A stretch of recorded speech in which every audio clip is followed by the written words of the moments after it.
Now that it's here, it's time to figure out what went wrong. What's up everyone, I'm Will Strickland, welcome to Glitched. The Switch is finally out and it's pretty great, but that doesn't mean it's perfect. Since the console's release, both praise and complaints have been popping up all over the place.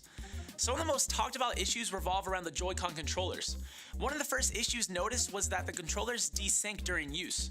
The controller's ability to sync with the console seems to involve having direct line of sight to the base of the system. So when the controller is blocked by a hand or anything else, the interface tends to have a bit of trouble communicating with the controls. Nintendo's released some software patches since the console's release, which has cleared up the problem for some, but for others this is still an issue. Addressing its customers' concerns, the company also released a list of places you probably shouldn't put the Switch's docking base. Some of those spots listed are behind the TV, near an aquarium, inside or under a metal object, pressed against a large amount of wires or cards, and within 3 or 4 feet of another wireless device. Like a wireless speaker or wireless access point. So Nintendo, where exactly do you want me to place it? Seriously, not within 3 or 4 feet of another wireless device? I'm gonna have to put it on the porch outside.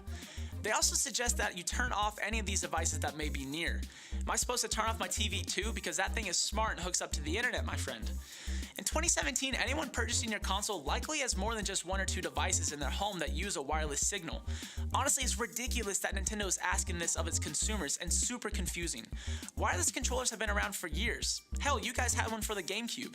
It might be fat and bulky, but that Wavebird worked from all the way upstairs.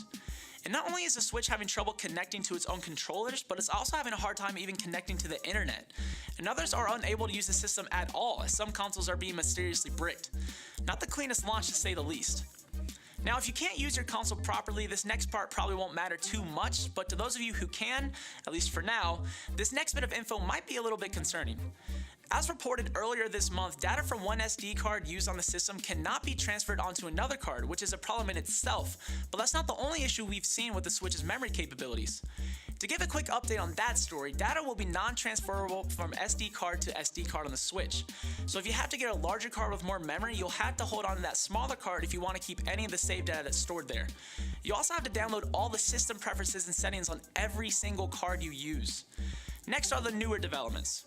Your SD cards cannot go between consoles, so if something ever happens to that precious console of yours, those micro SD cards with all your game data are worthless. You can't just go to another Switch. This is so short-sighted, I honestly can't even understand why Nintendo does things like this.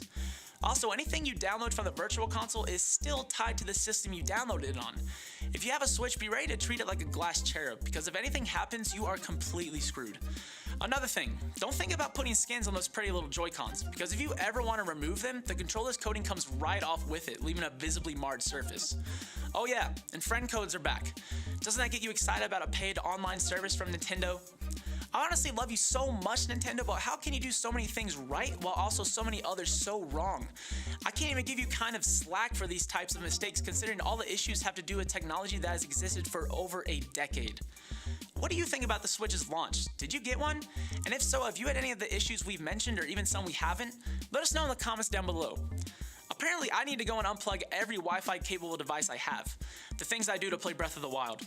Remember to like and subscribe to stay up to date with our gaming and tech news. This is Glitched, I'll see you next time. Next story.